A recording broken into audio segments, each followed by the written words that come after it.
Hey guys, my name is James Walsh, and you are listening to the Wrestling Epicenter here on YouTube. I want to thank you for finding us. Please do me a favor and click that subscribe button and the notifications bell. And if you get the chance on this video, click the like button. If you do, it'll turn blue. Check it out. Also, check out WrestlingEpicenter.com for all this great content available in MP3 format, our online store that'll keep us going free and clear, daily news updates, as well as all the information from the history of professional wrestling you could possibly ever want. Check out WrestlingEpicenter.com online right now. Without any delay, let's get to your interview here on the Wrestling Epicenter. It's James Walsh here from 2021. Looking back at 2008 interviews, going in order. And the next one was Evad, Dave Sullivan. He was the world's #1 Hulkamaniac back in 2000, actually 1995, easy for me to say, 94 into 95. He even main evented a Clash of Champions with Hulk and Macho. I mean, how cool is that? Hulk, Macho, Sting. It might have been Macho. It might have been Hogan and Sting and Evad. But man, the guy was a bona fide star, and he had Kimberly Page on his arm when he feuded with Diamond Dallas Page. He has nothing nice to say about DDP in this interview, by the way. Kimberly Page was going back and forth between DDP and Mark Merrow and Evad, and then the Booty Babe, what an appropriate name, because that chick's booty could stop traffic. Great interview, and this actually came about because there was a report that the Equalizer had died, and everybody thought it was Dave Sullivan, and it wasn't Dave Sullivan. It was the other Equalizer. So I interviewed him from his college football position. Pretty cool. Let's get to that interview here on the Wrestling Epicenter. Yo, maniacs, this is Hulk Hogan, the greatest of all time, and you're listening to The Blaze. So what you gonna do when Hulk Hogan in Blaze of Mania runs wild on you? I wanna be a Hulkamaniac. With my family and friends. Welcome back to WrestlingEpicenter.com, the interactive interview on the Newsmaker line. We are now being joined by Bill Danenauer, perhaps better known to wrestling fan as the Equalizer, Dave Sullivan, who is still alive despite the reports on the internet recently. How you doing, sir? Very good. How are you guys today? I'm doing excellent. It's really great to have you on the show. I'm sure you were surprised to hear of the reports that are going on the internet. Yeah, when I got that call from you guys and everything, and you made comments, I went and checked it out myself. I was kind of surprised. I kind of pinched myself to be sure I was still here, if I wasn't gone already. Exactly. I mean, I had been a fan of yours many years ago when you were with World Championship Wrestling, and obviously I had learned a little bit of information on the internet, and when I read the story, I said, well, that's, first of all, not his real name. But the bio information was about you, and I said, well, that can't be right. Let me see what he's doing. And I had heard that you were a football coach, and basically, did you want to tell people what you're doing these days? Okay, well, I'm the athletic director and head football coach out at Dana College, which is a private school just outside of Omaha, Blair, Nebraska, and been here since about 2001, but been the AD and head football coach for about the last 2 to 3 years. All right, so you're actually doing really excellent, and you're out of the wrestling business entirely, correct? Yes, sir, completely. Yeah, kind of in the real, what you say, the real world now.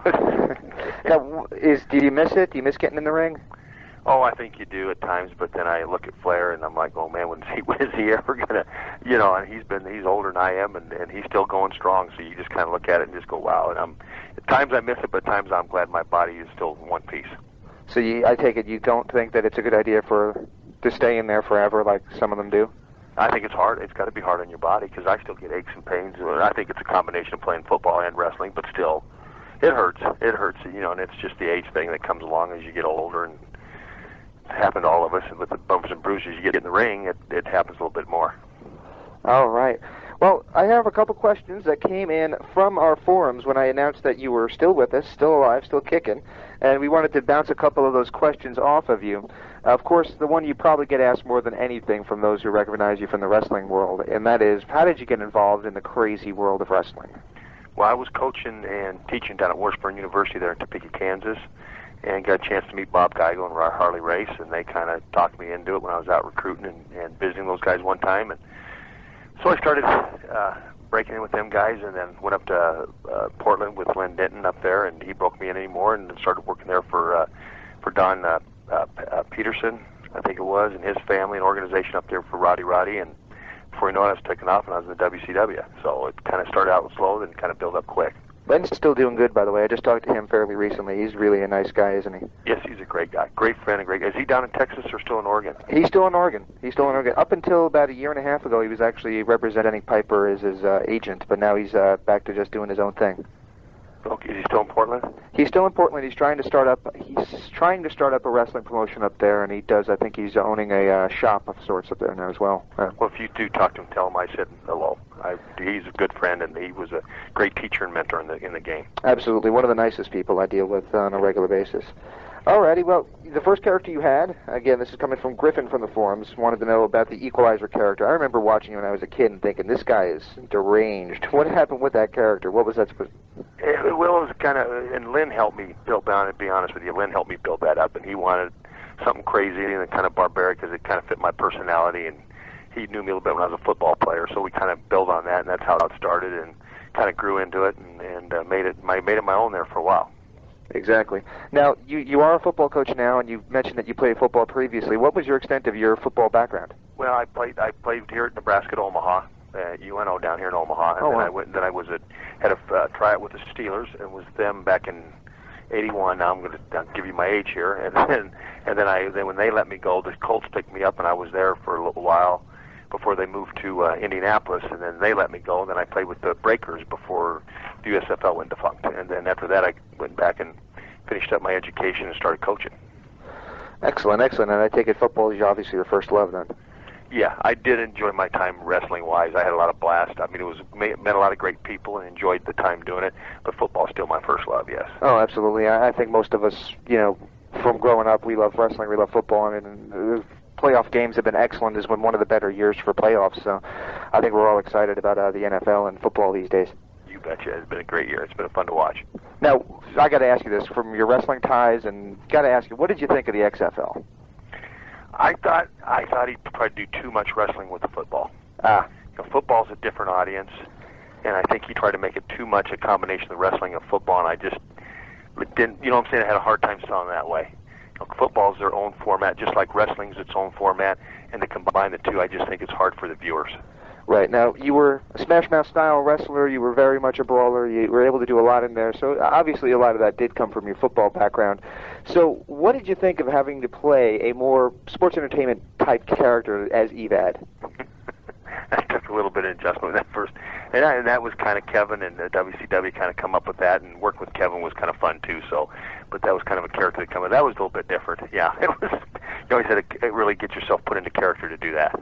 Yeah, so I take it doing things like the date with Kimberly Page was a little bit different for you. Yes, all that stuff was real. Was a whole challenge because you just really had to get yourself in character, and you had to think a different way than you normally thought as an ex-ball player. Now, do your football players now, the college students that you're now teaching football and obviously coaching, and I heard they're having a very good season. Yeah, the program here when I first started was down, but we brought it into a pretty good program in this conference, which in this conference that we are in is one of the top NAI conferences in the nation. So we compete very well, and the kids have done a good job, fitting in here and getting their educations, and getting their degrees, and helping bring this program back to life again. Do any of them remember you from that character? No, but some of my coaches pull off some stuff from eBay or whatever it is, and they'll show it and they'll get a chart. Sometimes they'll stick it on road trips and get a good laugh out of it. Okay. Because you see me in a different light than what they see me in every day. Well, obviously, I mean, Evad was such a lovable kind of character. I think a lot of times WWE tried to borrow that with the Eugene character, a little bit of that. I think that when I see that, it's like, gosh dang, I wonder where they got that idea. You think so too, huh? Oh, well, don't you? Oh, absolutely, yeah. Yeah, but he does a good job. He does a good job. He's actually out of the company now. He's now headed to Japan, I think he said. So he's doing all right. Good. He's a good guy. He seems like he does a good job with that. Absolutely. That's not an easy character to portray. I wouldn't think it would be. Now, you had a couple feuds in WCW. Now, I want to ask you a couple wrestling questions. These are coming in from, we got Bad Street from the forum submitted this question. You wrestled Diamond Dallas Page, and one of the niggles that people have about Diamond Dallas Page is that he was Bischoff's boy. Any thoughts or comments? It's hard for me to do that, being politically correct, but there was no question that's why he got the push. So you don't? Do you think he was as good as his push warranted? No. No. No way. I don't think. Did anybody ever think that, other than Bischoff and him? Probably not. No. So you were working with Hogan and Flair, and you're in there with the biggest names of the business. I think it was a Clash of the Champions. You were teaming with Hogan and Sting, and I mean, being on top of the world in wrestling, did you realize how great of a position you were in at that point? Oh, it was. And I'll tell you what, I'll take my hat off to those two guys, especially Sting. Steve was a great human being and a good person, and being with him and working with him was a lot of fun. And he's a class act. I've always respected and enjoyed him, and then got to be around Hogan a little bit was fun too. But Sting was, I just always had the utmost respect for that guy. Absolutely. I've spoken to both of those men, and they've got nothing but nice things to say about you. I mean, I never get because Hogan always kind of kept a distance because of who he was, you know. But he still was a good guy. But Sting was the best. Sting was a good guy then. Yep. Oh shoot, down. I mean, just I cannot say enough good things about that guy. I really enjoyed my time working with him and having a chance to be with on that type of circuit with those guys. Oh, his life has changed entirely too recently as well. What happened? He's for the better actually. He was reborn. He's a reborn Christian. So he's supposedly anything that he was involved with at one point, he's now no longer involved with, and he's cleaned up his life as a family man now. So he's doing pretty good. I've always, if you talk to Dick, tell him he's a great guy. Good person, and I really enjoyed my time being on top of him. Alrighty, well, you had Ralph the Rabbit. This is again coming from the forums. Cheating with a man who's no longer with us. What was your memories of working with not Ralph the Rabbit, but Big Bubba Rogers, Big Boss Man, whatever you knew him as? Oh, we had a lot of fun working together and working that rabbit thing out and everything. He's a professional and a good person, and he was a joy to work with. I always liked the Big Bubba. Now, your perspective here. What did you think happened? Because you seem like you're a very popular character, and then all of a sudden you were barely being used, and when they did use you, they weren't using you very well, and then all of a sudden you were just gone. Well, what do you think happened? Somebody pulled the plug. Yeah, and I don't know who. Any idea why? No, not a clue. Not a clue. Well, I guess you just kind of works out that way. It could be Diamond Dallas and those guys, and you know what I'm saying? Yeah. I mean, it could have been him and Bishop. I don't know. It was just real weird, and that's when I had enough of it and walked away. Now, there's reports that you did do indies for a little while after WCW. I think until 2001, 2003, somewhere around there. No, about 99. 99 is when you stopped. Yeah. Okay, so did you still have hopes of getting back to WCW or going back to WWE, or was it just hard to get out? It was just to be totally honest with you, kind of the way what happened in WCW kind of left a bad feeling in my mouth. And because I don't think I never was told, you know, and being around the kids and the athletes and what I do, I try to talk to kids honestly, you know, so they know where they stand. And so when nobody does that to you, it kind of leaves a bad taste. Yeah, exactly. So I kind of just did that more for fun because people wanted me to do it and help put a good name on the card. So I did it for that reason, and that was it.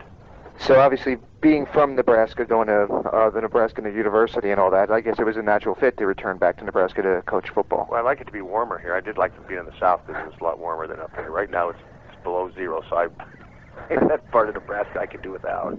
I got to tell you, we got a guy who does the show with us. We bring him on for a couple segments from Nebraska, and yeah, he's been complaining about the cold of late. It's been a cold month here this last month in old Nebraska. Now, this actually comes from that gentleman. His name is Nick Noel Griffin, actually about college age. Maybe he'll end up in that college. Who knows?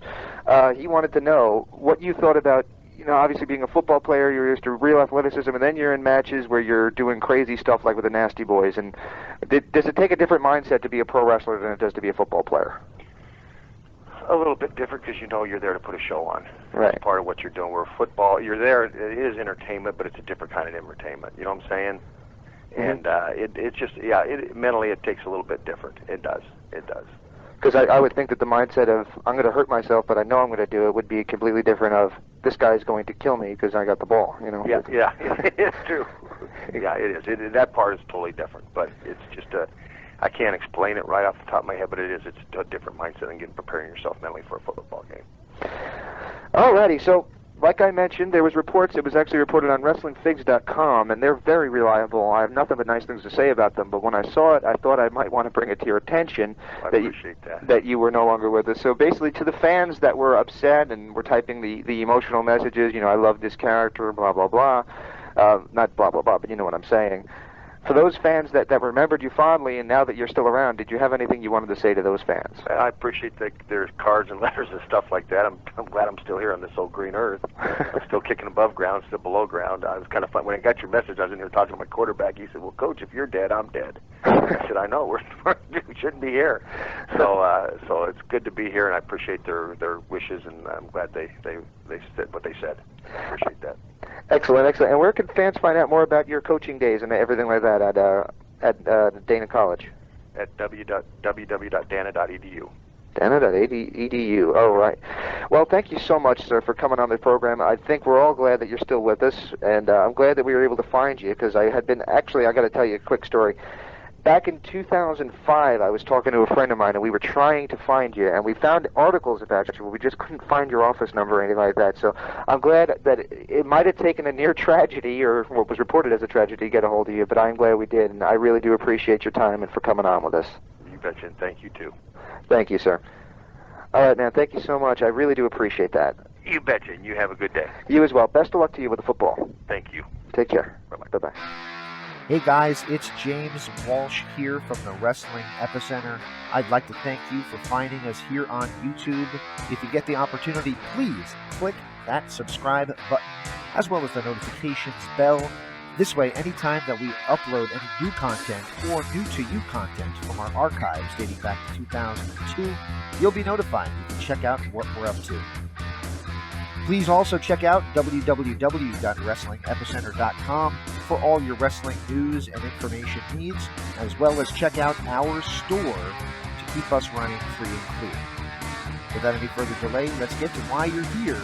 Thanks for checking out Wrestling Epicenter on YouTube.